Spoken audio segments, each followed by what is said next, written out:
اللهم صل على محمد وآل محمد وعجل فرجهم ولعن أعداءهم. بسم الله الرحمن الرحيم. يا أيها الذين آمنوا إن جاءكم فاسق بنبأ فتبينوا. صدق الله العلي العظيم. تعالوا نتساءل، خلينا نشوف هل بالفعل أمير القريشي هو معمم بالأصل أم أخذ هذه العمامة بالكذب والتدليس والخدعة؟ اليوم إن شاء الله تعالى راح أكشف لكم شلون أمير القريشي تعمم على يد السيد صادق الحسين الشيرازي بالاحتيال. أولا أعرض لكم هذه الوثيقة، وهي محادثة مع الشيخ محمد الأسدي. يقول فيها: أستاذنا المكرم جناب الشيخ حامد النواب دامت بركاته حدثني بنفسه عنه، أي عن أمير القريشي، أصلا لم يحضر عنده سوى بضع دروس. لما كانت حوزة الإمام العسكري عليه السلام يذهبون مجموعة كاملة لحضور درسه، والشيخ نفسه أخبرني أنه كان يغيب عن أكثرها. أمير القريشي يغيب عن أكثر هذه الدروس. جناب الشيخ عالم جليل من علماء الحوزة العلمية في النجف الأشرف، وهو أجل من أن يشهد لأمثال هذا الصعلوك بالعلم والتفقه. هذه شهادة أحد زملاء أمير القريشي وهو الشيخ محمد الأسدي، يقول أنه كان يتغيب عن أغلب الدروس وما كان يحضر إلا 3 أشهر فقط بس. انزين، خلينا نشوف حجي أمير القريشي شو يقول. هذه محادثته بتويتر، هذا حسابه الرسمي بتويتر، وهذه المحادثة شو يقول فيها. السائل يسأله، يقول السيد أحمد الموسوي بقناة فدك، يقول أنا دزيت شيخ أمير القريشي للسيد صادق الشيرازي حتى يتعمم، ولو مو أنا ما حد يعممه، صحيح هذا الحكي؟ فأجاب أمير القريشي: لا نعلم لماذا لا يخرج الكلام منه شخصيا إذا كان فعلا رجل. لماذا يخرج من حسابات وهمية؟ الرجل كذاب أشر، وهذا مشهور عنه في الهيئة، ويصفونه سيدنا الكذب تحت لسانك، إلى آخر الكلام. حاشاه السيد. لم يكن للمدعي كذبا وزورا الموسوي أي يد في اعتمار العمامة لنا، وإذا كان العكس فما هو دليله؟ أم أنه كذب ببلاش وفضفضة كلام للعوام؟ التزكية كانت من الشيخ حامد النواب أستاذي في النجف الأشرف، هني موضع الشاهد، لكتاب الكافي، وهو نسيب السيد محمد رضا الشيرازي، ودليلي الرجل موجود في النجف ويمكنكم سؤاله، الله يشهد ورسوله وأهل البيت عليهم السلام. زين، يعني الخلاصة نتيجة المحادثة أمير القريشي شنو يبي يصور لكم؟ يقول لكم يا عالم ترى أنا متعمم على يد السيد صادق الشيرازي بسبب تزكية أستاذي لي. منو هو أستاذك؟ يقول الشيخ حامد النواب زكاني، بعدين أنا تعممت على يد السيد صادق الشيرازي. إنزين، خلينا نشوف ونتأكد من هذا الكلام هل هو صحيح أم خطأ. هذه أمامكم الآن الوثيقة الفاضحة اللي تنفي ادعاء أمير القريشي. هذه محادثة مع الشيخ حامد النواب.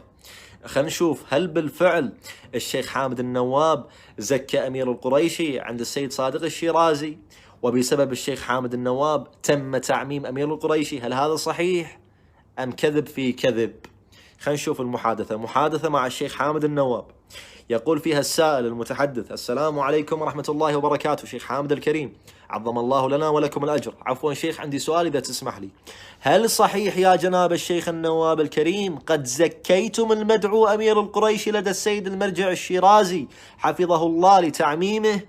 خلينا نشوف شنو أجاب الشيخ حامد النواب. يقول: أولا التزكية الخاصة عند السيد الشيرازي لا. الشيخ حامد النواب ينفي. فيجيب المتحدث يقول: كنت متوقع أنه يكذب على جنابكم، فقلت علشان لا أظلمه أجي أسأل أولا. فيقول الشيخ حامد النواب: وذاك الزمان لم يكن من شرائط مكتب السيد التزكية الدقية وبالتفصيل، بل كانوا يسهلون الأمر، ولكن هو خابرني من قم وأنا كنت في النجف الأشرف وقال أنا أريد التعميم بيد السيد. يعني هو اللي طالب، أمير القريشي هو الذي طلب التعميم على يد السيد صادق الشيرازي، مو الشيخ حامد النواب زكاه عند السيد صادق الشيرازي وقال لسماحة المرجع سيدنا تعالوا عمموا. زين، خلينا نكمل المحادثة. يقول الشيخ حامد النواب: وأنا قلت له اذهب إلى الشيخ على مسؤول، هكذا أمور في بيت السيد، هذا ما صدر مني فقط على ما ببالي. بارك الله بكم. انتهت المحادثة. تبين أن هذا أمير القريشي حتى عند السيد المرجع الشيرازي لو وصل الأمر إلى بيت السيد صادق الشيرازي هم ما يخاف الله من الكذب. الكذب في كل مكان. زين، قد يتساءل السائل: إذا ليش السيد صادق الشيرازي عمم أمير القريشي؟ أليس هذا كافيا لبيان علميته وأن أمير هو عالم بمجرد تعميمه على يد سيد صادق الشيرازي؟ مو هذا كافي؟ زين، منو يجي يجيب عن هالسؤال؟ الشيخ نزار الحسن، هو مدير مكتب المرجعية في البصرة. واحد من الناس سأله، هذا تسجيل صوتي الحين، هذه وثيقة أخرى هم نعرضها لكم إن شاء الله تعالى، يتكلمون عن أمير القريشي، هذا بصوت الشيخ نزار الحسن. خلنا نسمع شو يقول الشيخ. رجل ما أدري مقداره من البحث أيام من الشيخ وين دارس؟ أساتذته منه. أي يعني ما دارس عند بيت الشيرازي؟ لا، جاوب بيت الشيرازي، قاعد يدعي بيت الشيرازي، وانا شفت له مقطع يعمم السيد صادق. هو بالتعميم مو معناها درس. سنة بالمئات سنويا يجون مناسبة عيد الغدير ومواليد الأئمة و15 شعبان، يعني مجاميع من الطلبة يبدون يتعممون يتجمعون بيت السيد، يعممون السيد. ما يعني الشيخنا يعني كمكتب الشيرازي انه هذا الانسان مجهول الهوية. لا يعني لا هو وكيل ولا هو معتمد ولا هو مدير مؤسسة من مؤسسات بيت الشيرازي. شيخنا أنا كشاب حقيقة. يعني بالمختصر المفيد هذا موضوع الشاهد اللي نحتاجه في التسجيل الصوتي، أن تعميم أمير القريشي كان حالة من حال بقية طلبة العلوم اللي جايين بغرض التشجيع، تعميم بغرض التشجيع، بغرض التحفيز، مو أنه معترف به كعالم ومحقق وعلامة زمانه وأعلم أهل زمانه نفس ما هذا يدعي. لا، أي واحد يعرف آلية المرجعية في كيفية تعميم طلبة العلوم الدينية يعرف أنا شنو قام أقول. إذا تبين أن تعميم أمير القريشي هو لأجل التشجيع في مواصلة درب طلب العلم، ولكن نستنتج أن أمير القريشي يوهم الناس سواء كانت بالمحادثات أو بالصوت والصورة أم على أرض الواقع وإلى آخره، يوهم الناس ويكذب عليهم أنه لا معترف فيه كعالم. زين، بعد كل هذه الإثباتات، بعد كل هذه المحادثات، بعد كل هذه الوثائق، هم نطلب زيادة. من هنا أتحدى أمير القريشي أن يبرز أي شهادة علمية موثوقة من أحد كبار العلماء، لأن أنت إذا تبي تعرف واحد هذا إذا كان عالم ولا مو عالم، شلون تعرف أنه عالم؟ تشوف يا معترف فيه من قبل عالم مجتهد مثلا، أو من قبل الحوزات العلمية، أو من مؤلفات أحد العلماء يكتب ويشهد له في كتابه مثلا. بهذه الأساليب اللي تعرف إذا هذا كان بالفعل عالم ولا لا. لازم أكو أحد يشهد له. أما حيالله من هني عمامة وأنا عالم وعلامة زماني، هذا ما يمشي. هذا حتى بسوق الحرامية ما يمشي. عندنا بالكويت سوق الحرامية اسمه، زين؟ فما يمشي هذا الكلام، ما يمشي هذا الأسلوب. فتبين إذن أن أمير القريشي مجرد يوتيوبر يضع قبل اسمه لقب شيخ، بس هذا اللي فالح فيه. وناهيك عن الأخطاء النحوية الجسيمة اللي طالع فيها، وعلامة زمانه ويقيم مراجع وأخطاء في أخطاء. شلون هذه تصير بالله؟ أما بالنسبة إلى ادعاء أمير القريشي أنه تلميذ الشيخ حامد النواب، حتى يصدق أن فلان تلميذ فلان لابد أن تمر فترة من الزمان معتد بها يكون هذا التلميذ تحت يد هذا الأستاذ، حتى بعد إذ يصدق على هذا التلميذ أنه بالفعل تلميذ. ولكن هذا مو حاضر لي دروس إلا 3 أشهر فقط، وأغلب هذه الدروس متغيب عنها، كما في شهادة زميل أمير القريشي سابقا اللي هو الشيخ محمد الأسدي كما عرضنا لكم المحادثة. إذن هذا أي تلميذ شلون يصدق عليه تلميذ؟ أنت حتى بالمدرسة على مستوى مدارس ابتدائي متوسط ثانوي هذا الكلام مو معترف فيه. تلميذ يحضر عند أستاذ 3 أشهر فقط ومتغيب عن أغلب الدروس، هذا راسب ساقط فاشل، طالب فاشل، ولا يطلق عليه كلمة تلميذ أصلا، لأن الأستاذ ما يعرفه، مو شايفك أنت، ما مرت فترة من الزمان معتد بها. أي تلميذ. أما بالنسبة إلى ادعاء القريشي أنه تلميذ الشيخ الحبيب، فهذا أيضا كذب في كذب. مرة كذب على الشيخ الحبيب، مرة على بيت المرجعية، مرة على السيد أحمد الموسوي، مرة على الشيخ حامد النواب. القطار طويل. ولكن حبل الكذب قصير حجي، الكذب هني بجيبك ولكن بسرعة تنكشف.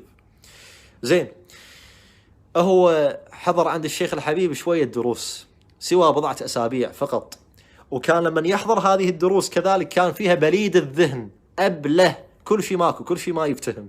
ليش؟ لأن الدروس أعلى من مستواه.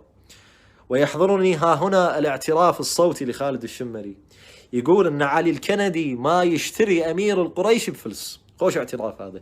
النتيجة أن هذا الشخص غير معترف به إطلاقا، لا من جهة حوزوية ولا من جهة علمية ولا من جهة دينية ولا من جهة علمائية، مو معترف به على الإطلاق من هذه الجهات. إذن هو شخص مو عالم، فكيف يجوز إطلاق لقب شيخ عليه؟ شلون؟ هو عربي ما يعرف يتكلم، لغة عربية ما يعرف يتكلم، لا يحسن الصرف ولا يحسن النحو ولا يحسن النطق اللغوي السليم، فشلون؟ بل كثير في حقه أن نقول عنه أنه ضعيف علميا. هذا أمي بشهادة ثائر الدراجي يقول أن هذا الشخص عن أمير القريشي أنه رسب في الثانوية 3 مرات وما حصل على شهادة في نهاية المطاف، شهادة ثانوي محاصل عليه وراسب 3 مرات. تجي قدام شخص أمي ما يفتهم، شخص عامي جاهل لا يملك أي شهادة علمية تعترف به كعالم، لا يملك أي توثيق من أحد العلماء، فشلون نقدر نقول عنه عالم؟ مجرد يوتيوبر فقط يحب الظهور. جعل السيد المرجع يضع العمامة على رأسه بالحيلة والتزوير، ثم ألصق نفسه بخدام المهدي عليه السلام أيضا بالحيلة والتزوير كي يعرف، ولكن سرعان ما تم اكتشاف أمره فطرد.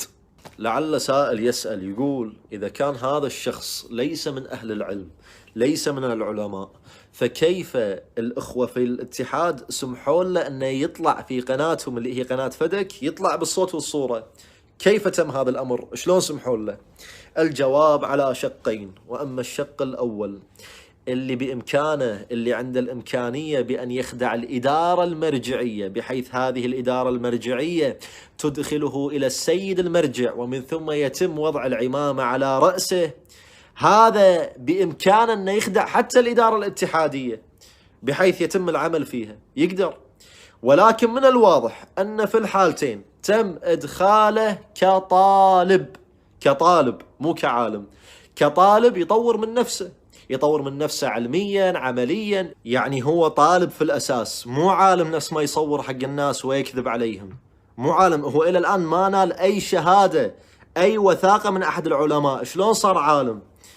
هذا حالة من حال الطالب اللي يتم قبوله في جامعة الطب مثلا، جامعة الطب يتم قبول طالب معين، زين هذا الطالب يمنح شنو؟ البالطو، يلبس البالطو في الكلاسات في الصفوف في الدراسات وكذا، يلبس البالطو تمام، وإلى الآن ما نال أي شهادة، فقط تم قبوله في الجامعة، يقعد ويلبس البالطو وكذا، وكما جرت عليه العادة كما جرى عليه العرف يقولون له شنو؟ الدكتور فلان، يسمونه الدكتور وهو إلى الآن طالب، الدكتور فلان يقولون له وهو في جامعة الطب في قيد الدراسة في مرحلة التطوير والتأهيل والتدريب، ولكن يخوض النقاشات، يكون في الصفوف في الكلاسات يتكلم وكذا. مرة واحدة تشوفه هذا بيوم وليلة شكبوم يقول لك أنا الدكتور الفلان، أنا الدكتور، أنا المسموح لي أن أخوض الجراحات والعمليات. إذا قالوا له ويحك شلون أنت تخلي أرواح الناس تحت إيدك وأنت إلى الآن ما خذيت أي شهادة بيدك؟ فشنو يكون جوابه إذا كان مغرور بنفسه، خلاص شاف نفسه دكتور مهيأ مؤهل وإلى الآن ما أخذ أي شهادة؟ يقول أنتم تحسدونني، خلاص هذا حسد، أنتم حساد. هذا بالنسبة إلى المسألة الصحية الطبية، فكيف بالمسألة الصحية الأساسية الصحية في الدنيا والآخرة، ألا وهي المسألة الدينية؟ إخواني والله الدين أخطر بكثير، هذا الدين لا يجوز أن يوضع بيد كل من هب ودب. الشق الثاني من الجواب نفس ما بينا التسجيل الصوتي للشيخ نزار الحسن، يشرح الأمر يشرح الوضع، راجعوا التسجيل الصوتي من جديد. الشيخ نزار الحسن مدير